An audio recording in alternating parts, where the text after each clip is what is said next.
Yun, what's up mga kagaston, another video for today. So meron na naman tayong ginagawa. Bali ito yung pangalawang gawa natin ngayong araw. Yung isa kakatapos lang, galing ng Pasig pa. Pinuntahan tayo dito para magpa-maintenance, tapos upgrade. Ito naman, maintenance lang siya.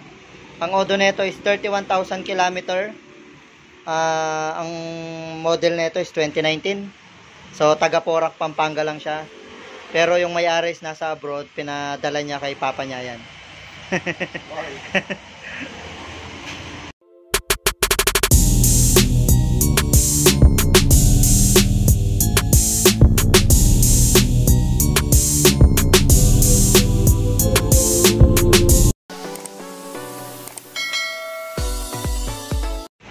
So yun mga kagaston, kinalas na natin.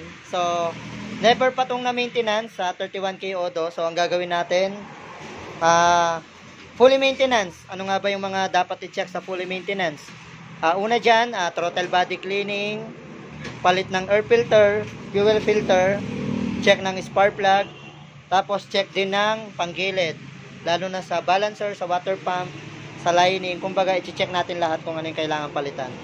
Ngayon, pag mga hindi naman kailangan palitan, syempre di rin natin pinapalitan. So ayun, bubuksan muna natin yung makina, and then magki-cleaning na tayo. Di na natin papakita yung process dahil may mga previous vlog naman tayo about dyan kung paano gawin yung throttle body cleaning. Ayan. So lagi natin sinasabi, pag yung odo mo 25,000 odo pataas, mas okay na pinapacheck mo na. Kasi yung ginawa natin ngayon, nakakatapos lang. Ang odo niya is 22,000 km. Pero yung kanyang wave washer is malapit nang maputol. Tapos nagpalit din kami ng water pump seal kasi kumayod na siya sa kanyang water pump cover. At saka medyo malalim na rin. So nagpalit na kami kasi magana yung water pump seal. Ngayon ang gagawin natin dito, ayan, fully maintenance. So tuloy natin yung video mamaya pag nakabukas na. So yun mga kagaston, nakapag throttle body cleaning na tayo. Palit na rin ng fuel pump filter, tapos papalitan din natin ng air filter kasi eto na yung air filter nya, grabe na yung dumi. Tapos ayan, nag-check tayo ng panggilid. So eto yung nangyari. So eto, ang odo nito 31,000 km. So isa sa pinakamadalas na ano. Ayan, so kumayod na rin siya. So palatandaan lang na magana yung water pump seal. Tapos pagbaklas natin ng kanyang balancer, eto yung nakita natin. Yung kanyang wave washer putol na. Yung ginawa natin kanina, eto malapit pa lang maputol. 22K km. Eto naman kay sir, 31K km. Ayan, putol na siya. Tapos yung mga damper niya, siyempre may tama na rin. Tapos yung spring, sobrang lambot na. Sa model nito, ayan, 2019, yung gold crankcase pa. Dahil itong mga to, wala din siyang balancer spring guide. So, lalagyan na rin natin para mas matibay yung kanyang balancer. So, ayan, ang gagawin natin, ayan, palit ng balancer kit,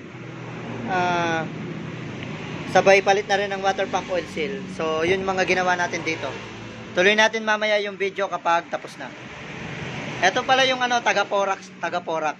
Bali, boy daw sabi ng father mo.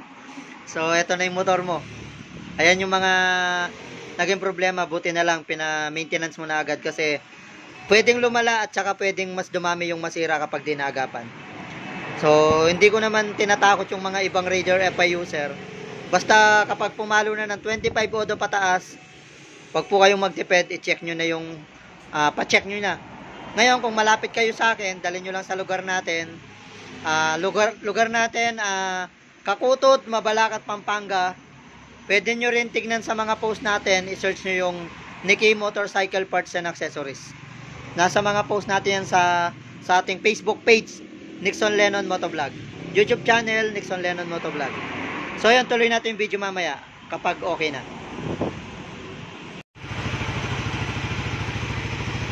So ayun mga kagaston, okay na yung motor nila sir, ayan, from Porac. So ang ginawa natin dito, nag-maintenance tayo. Fully maintenance, 31K odo sa loob ng magpa 5 years. Ito yung odo niya, 31K.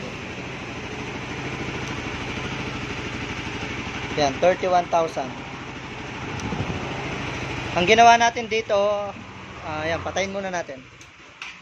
Ang ginawa natin, nag-throttle body cleaning, palit ng fuel pump filter, air filter, check up balancer.